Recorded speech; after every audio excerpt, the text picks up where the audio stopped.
This is Robert. He's an interesting, yet strange young man. We watch as he sits alone, contemplating to himself. He's obviously troubled by something, yet I'm unsure if we'll ever find out what that is. But what are we really seeing here? He has an interesting haircut? Sure. Wears a golden watch that doesn't tick? Poser. And he wears old black boots with way too many cracks in them. For work, he plays piano by day. For fun, he drinks with his buddies at night. And sometimes to take things up a notch, he'll go on a date once a week. Or twice a week. Or 3 times a week. One day, Robert was walking out of the local grocery store, which he tended to do every so often. A man's gotta eat. Only on this particular day, something stopped him in his tracks. It was an envelope of cash lying on the ground. Unsure of how to react, Robert looked around for a moment, then looked back.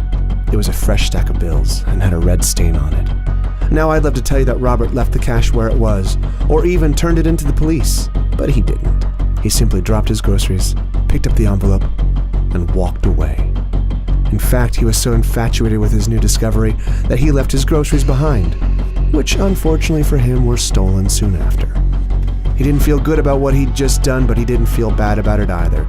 To Robert, fate had specifically placed the money there for a reason, and it was better off his than anyone else's. So he continued his day. He went to work, looking over both of his shoulders as he did so.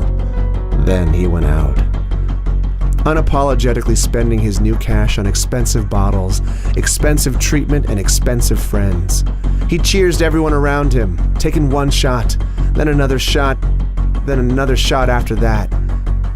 Finally, he checked his phone and received an enticing invitation from a lady friend. He pounded one more shot and he left. He drank more than he had in quite some time, and stupidly, Robert proceeded to get into his car. He looked for the right key, fumbled a bit, then he got in. He figured he could manage a quick drive. I mean, come on, he was Robert. This was his lucky day. Robert became easily distracted, ended up losing complete control of the vehicle, and our boy Robert hit someone. Let's talk about Haley. She's young, peculiar, wears dark clothing, and spends her time in obscure parts of town, like this subway, for instance. She's unpredictable and definitely lives by her own rules. She wears low-key punk rock boots, has straight dark hair, and always wears long coats. I mean always. But most interestingly, she has eyes that sometimes change color. And although she has a kind face and a unique style, don't be fooled.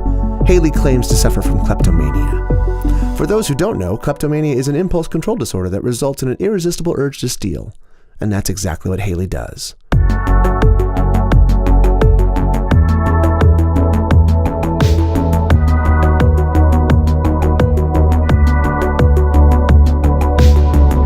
Haley doesn't have many friends, nor does she really want any. At least that's what she tells herself. One day, Haley managed to steal a watch, a hairbrush, earrings, and a strawberry smoothie. Soon after, as she sipped on her stolen smoothie, Haley was feeling good about her successful robberies. It was just another regular day. That is, until she noticed something very odd.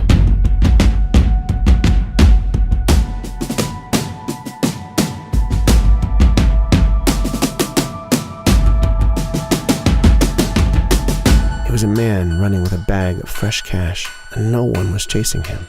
Her thievery had company after all. Impulsively, she called the police. That's right. A girl who had just broken various laws herself just called the cops on this man.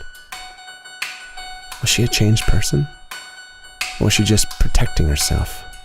Well, a few moments later, she came across 2 bags of groceries sitting on the ground. As it turns out, Haley hadn't changed at all.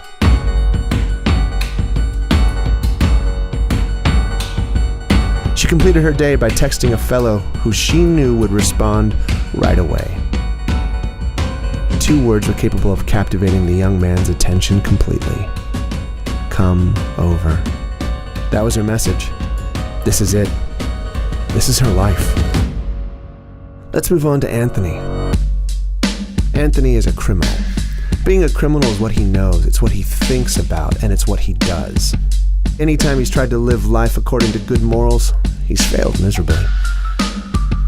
To Anthony, there's only one thing you can do when something is wrong, and that's to do something that's even more wrong. Anthony would spend many of his nights finding ways to defy the law, although he was never very lucky. He would get caught almost as often as he would commit crimes, and this time it cost him a year in prison. After the long 12 months, he was finally released and returned home to his wife. Although he was glad to be back in his element, the world that he knew had changed a bit. Particularly his wife had changed, but he chose to ignore it. One day, as he was preparing himself a slice of pizza, Anthony noticed something peeking out from under the microwave. It was a letter. He opened it only to find overdue balances. His wife, who he loved, was in debt. He didn't want to commit another crime, but he needed to get his wife out of the hole. So Anthony did what Anthony knows how to do best. He robbed a bank.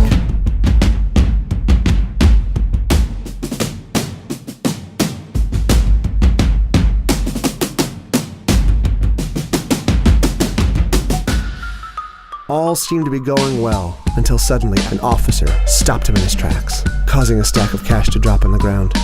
And that was it for Anthony. What about Brenda? This young woman thrives on her independence, yet she has sad eyes, an addictive personality, and feels trapped in a world that only she understands. She serves coffee by day, works as a hostess by night, and spends the rest of her day watching time go by as she waits for her husband to be released from prison. Eventually, Brenda did find herself a distraction. It was online gambling. She quickly became obsessed. One day, as she was washing a few dishes, Brenda received the call that her husband was coming home.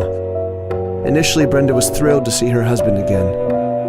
Thrilled. And eventually, however, she grew uneasy. Things were different. A few days later, a large bill came in the mail. And as to be expected, Brenda's gambling addiction had quickly eaten into her savings. It had finally happened. Brenda was in debt. She decided to hide the letter so her husband wouldn't see. Brenda then grabbed her coat, her keys, and left. She walked around the city streets all day with no motive or destination. Things were supposed to be perfect again, but instead she was in debt. She didn't know what she was going to do. Lost in her thoughts, Brenda got into her car that night, and before she could even buckle up, Brenda got hit. So, what does all this mean? Let's recap. Had Brenda not been addicted to gambling, she wouldn't have been in debt. Had she not been in debt, Anthony wouldn't have been motivated to rob a bank. Had Anthony not robbed a bank, Haley wouldn't have called the police. Had Haley not called the police, Anthony wouldn't have dropped the cash. Had Anthony not dropped the cash, Robert never would have found it. Had Robert never found it, he would have never had a reason to celebrate and get drunk. Had he never driven drunk, the accident would have never happened. I think what I'm trying to say is, we are all inevitably connected in some way. Every single one of us, all over the world. What one person does affects another. Like dominoes. One of us falls, and the other follows. And this keeps going, and going, and going, until we've all fallen.